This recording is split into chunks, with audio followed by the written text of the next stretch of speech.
Hantu rambut panjang, dan yang kedua kisah bika yang bergerak ke kanan dan ke kiri.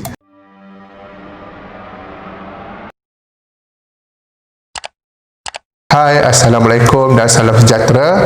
Pertamanya aku ingin ucapkan terima kasih kepada semua netizen yang telah menonton video puyu aku sebelum ni sehingga mencecah 1.8 juta tontonan di FB dan melebihi 40,000 perkongsian di laman Facebook.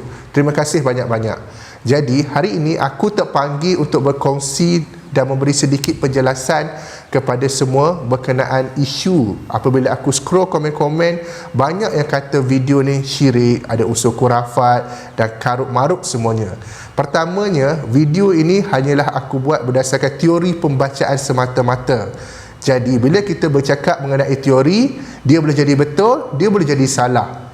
Jadi teori mana yang betul, mana yang salah, itu korang yang ditentukan.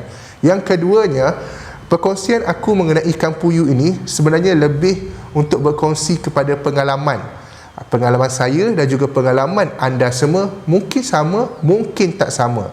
Dan yang ketiga, video itu tidak pernah memaksa anda untuk percaya mengenai teori-teori ikan puyuh ini boleh menghalau hantu serta menjadi pendinding dan sebagainya.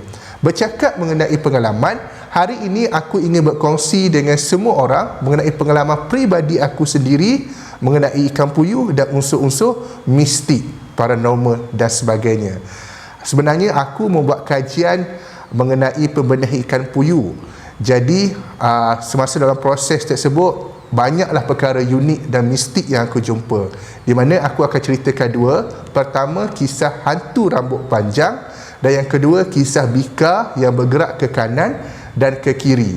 Kisah hantu rambut panjang ni berlaku masa aku di tahun pertama, di mana seperti lazimnya setiap petang pukul 6.30 aku akan pergi hatchery untuk memberi makan kepada ikan-ikan puyuh. Pada masa itu aku ada sekitar 20 akuarium dan juga 100 induk ikan puyuh. Jadi semasa aku tengah memberi makan ikan-ikan puyuh ni, tiba-tiba aku nampak satu akuarium tu ada telur ikan. Jadi aku kena asingkan induk ikan puyuh dan juga telur tersebut. Semasa dalam proses aku asingkan, aku tiba-tiba rasa bahu sebelah kanan aku rasa berat dan disentuh orang. Jadi aku pun perlahan-lahan paling ke sebelah kanan, dan masa tu aku nampak rambut hitam panjang mengurai hingga ke lantai. Ya Allah, ya Tuhanku, memang takut. Aku nak berlari tapi aku rasa aku merangkak masa tu. Aku berlari terus ke motosikal, tapi malangnya aku tidak berjaya hidupkan motor aku sampai aku terpaksa tolak dalam 100 meter, barulah motor aku boleh hidup. Selepas tu aku demam seminggu, projek ikan aku pun terbengkalai semuanya.